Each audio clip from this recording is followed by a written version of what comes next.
Vanishing Hour. 1. The disappearance that shouldn't have happened. Detective Adewale's eyes burned from exhaustion, but his mind refused to rest. Omotola was gone. Again. He replayed the surveillance footage. The safe house should have been secure. 2 armed officers stood outside her room. Then at exactly 3:07 a.m., the shadows warped, the figures distorted, and in a blink, Omotola vanished. The officers vanished. No struggle, no sound, only a single wristwatch remained on the bed. Adewale picked it up. Its hands ticked backward. Something deep inside him twisted. This wasn't just an abduction. This was something else. He stormed into the dimly lit parking garage where Baba Iridi waited, his ancient eyes gleaming. "You're running out of time, Detective."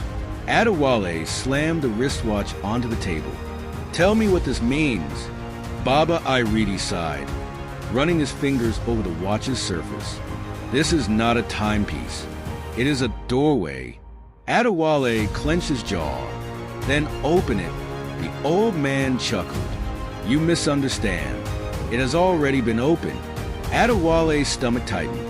"Then how do I bring her back?" Baba Iridi reached into his robe and pulled out a small hourglass filled with dark, shimmering sand. "This will take you to her." His voice was grave. "But the sand runs only once. If it runs out before you return, you stay lost." Adewale grabbed the hourglass without hesitation. "I'll bring her back." Baba Iridi didn't look convinced. "Then you'd best move quickly." Adewale took a deep breath and turned the hourglass. The black sand began to fall. A whispering wind rushed past his ears. Then everything shifted. He was no longer in the garage. Instead, he stood in a dimly lit corridor, the walls pulsing like they were alive. A single door stood ajar at the end, golden light spilling from within. He stepped forward, each footfall unnaturally silent. Inside the room, Omotola sat on the floor, her eyes vacant, trapped in some invisible force. But she wasn't alone. Chief Abadaran, missing for 5 years, stood beside her. His skin was pale, translucent, his eyes locked onto Adewale's. "You shouldn't have come." Adewale rushed to Omotola, but Abadaran raised a hand. "She cannot leave," he said. "Not yet." Adewale held up the hourglass. The sand inside was already running dangerously low. "Tell me how to fix this." Abadaran's figure flickered. "The vanishing hour is not just a place. It is a trap. It must be broken from the outside." A rumbling noise shook the walls. Shadows swirled. Time was running out. Adewale grabbed Omotola's arm.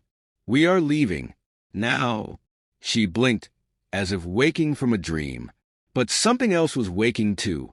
The shadows in the room twisted into a form, a towering, faceless figure, a presence so ancient it sent ice down Adewale's spine. The sand in the hourglass was almost gone. They were out of time. Adewale turned the hourglass, but the last grain of sand fell through before he could use it. The hourglass went dark in his hands. The doorway began to collapse around them. Adewale grabbed Omotola, shielding her as the shadows closed in. Then, a flash of blinding white light erupted. A force slammed into the faceless entity, sending it howling into the darkness. Adewale gasped, his vision adjusting. Someone stood in front of them, a figure in an all-white robe, their face obscured by a hood. The mysterious figure held out a glowing talisman, radiating power. "Go," they said. Their voice echoed, ancient and unyielding. "Before it takes you to—" The walls began to crack, the realm shattering apart. Adewale didn't hesitate.